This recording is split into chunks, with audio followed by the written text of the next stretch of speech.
if we don't, in my view, select the immigrants more carefully, if we don't eliminate this backlog of 1 million people that we have to take, and if we keep raising the immigration levels, I think we're going to run into serious problems. If they do not provide a job like that, so why they ask for immigrants? Why they call immigrants in here? We're doing it right. I think we've got a really good balance with bringing in immigrants.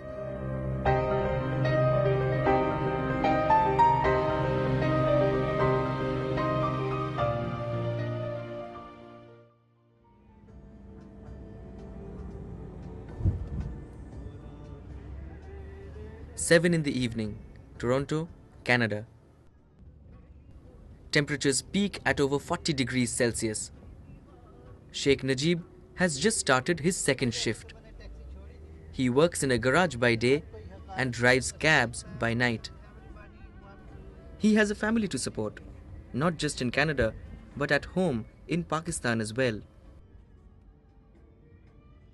Across the city in Etobicoke, Sudeb Ghosh, who left India for Canada 10 years ago, is gearing up for an evening of private tuition. He coaches children in his community. But few know the real story. Sudeb has a PhD in zoology, and Sheikh is a civil engineer with international work experience. Both came to Canada in search of a better future and prosperity. After 400 job interviews, Sheikh got the same answer every time. He lacked Canadian experience. I told them that if you give me a job, then I will get a Canadian experience. But it was not possible for them to have a job for me. So I start searching for the lower than my qualification, because I am a civil engineer. But I started searching as a lab technician or even a lab helper, these jobs. But when at the end, when I attended so many interviews, they say that you are overqualified. You are overqualified. We need a diploma or high school educated guys for these kind of jobs. So he took his engineering degree and got himself a job as a cab driver. Sudeb's experience was very similar. Frustrated and fed up, he thinks the Canadian government has let him down. Yeah, I didn't expect this type of thing happen in a developed country, right? North America, America, UK, I guess these are developed countries and they have a lot of openings for other people which are regarded as immigrants. And in Canada, basically, they are this is a country for immigrants. And if they do not provide a job like that, so why they ask for immigrants? Why they call immigrants in here? Only for the labor job is not good for the educated people like us. So I guess they should rethink. But Sudeb and Sheikh's experience is not unusual. They are stark examples of Canada's immigrant employment problem. It's Canada Day. The country is celebrating its history and multicultural spirit. Opening its doors to the world since the 60s, Canada has had a liberal and generous immigration system. It is government policy here to encourage people to settle in Canada and boost the country's economy. For the last 2 decades, every year more than 250,000 immigrants arrive here, and the current government plans to increase the numbers. They say Canada's post-recession economy demands a high level of legal immigration to keep our workforce strong. We have to continue, and we have to continue on that line, especially the decline, the declining birth rate is a huge issue. People are deciding to have no kids or fewer children. So, and we've got a growing old age population. In the year 2015, we're going to have more people who are older than who are under the age of 15. So, so that's a huge challenge for us to make sure that we strike the right balance in terms of inviting immigrants into the country through regular means, which is the family class and the independent category, and make sure that we have the people to fill the jobs to, serve the people of this country. But is that really happening? A recent poll shows that almost half of the newcomers feel underemployed. Even after 6 to 10 years in Canada, a third of the immigrants feel that their job is at a lower skill level than what they had back home. People like Sheikh and Sudeb are not refugees or asylum seekers. They are well-qualified people who were encouraged to think that there was opportunity here for their knowledge and experience. Many people come here and find that their educational qualifications, although they may have the years of education, don't meet the Canadian standards. And that's part of the reason why you find, the cliche of doctors from Pakistan driving cabs in Toronto. There is some truth to that. And there's some reason to blame the fact that the different professions in Canada deliberately restrict the inflow. There's an argument to be made for that, but it's not the only reason. There's other reasons as well, and part of it is that we don't do a qualitative assessment of education. We just look at the number of years that a person has gone to school or university and credit points for that. Sounds like a muddled policy? Here's more. Critics say that Canada needs blue-collar workers like cab drivers, carpenters, plumbers or waiters.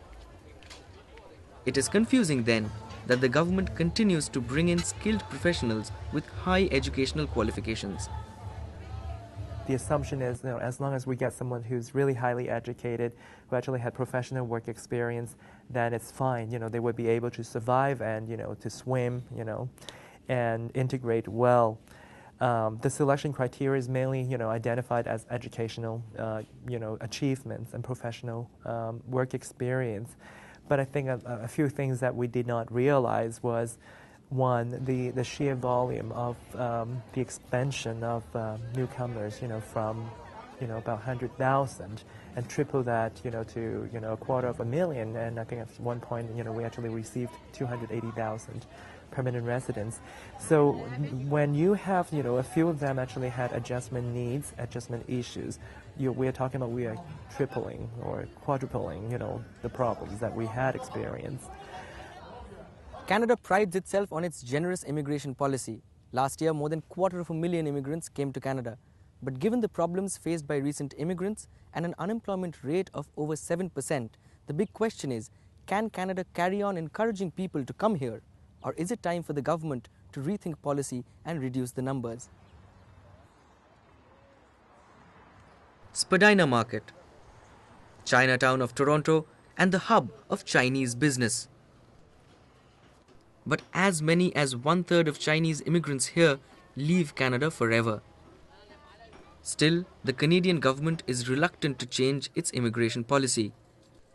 One reason could be that votes are at stake. We admitted about 250,000 immigrants every year, but most of them, about 3/4 of them would land in 3 major metropolitan areas, namely Montreal, Toronto, Vancouver. 75% of them, land in those major cities. So it would be a disaster. It would be a political disaster if one of the major parties would claim they would be anti-immigration. There would be laws, a big deal in those heavy vote areas like Montreal, Toronto, Vancouver. So probably not surprisingly, all the major parties are strongly supportive of immigration policy in this country. Not surprising then that in Ottawa, MPs don't want to debate the issue. But the former head of immigration believes discussion is key to change.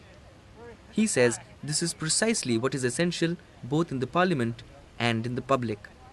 Immigration is a kind of a taboo subject. People are not allowed to talk about it or don't want to talk about it because to do so could expose them to charges of racism or prejudice.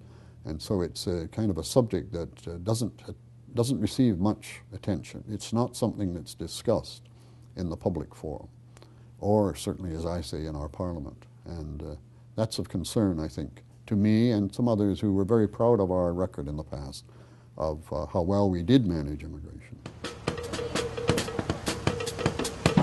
In the last 3 years, there have been some changes in the immigration program. Instead of an open for all policy, prospective immigrant workers are matched to specific job categories. An English language test is now compulsory for all immigrants.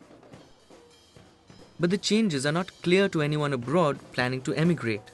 And I think we need to make, with the immigration application packages, we need to make it black and white. That, you're going to need this when you get there. Here's how to get it. Here's the website addresses of the agencies that you are eventually going to have to contact. Right? It looks like you likely will be getting your immigration papers, but you're going to have to upgrade your skills if you want to work in the career path that you've chosen in your home country. So I think more upfront communication needs to be done. The government has begun consultations with immigrant settlement organizations, Canadian employers, and local communities about the appropriate levels and mix of immigrants in the country. But it will take time before any of these changes are effective. Until then, people like Sudeb and Sheikh are stuck in the system. I want to go, but the problem is again, my kids born here and now they are growing up. My wife, she doesn't like to go back. She says, okay, if you have a kids and she go to school, and she says we have a better opportunity and better education here. That's why I'm stuck here. Now I am totally helpless, because if I want to go back, my family doesn't want. Really, I always tell my friends that if you want to spoil your life and if you want to do odd jobs, then come to Canada. If you are well settled, you are doing your jobs according to your qualification, according to your education, then they are better than here.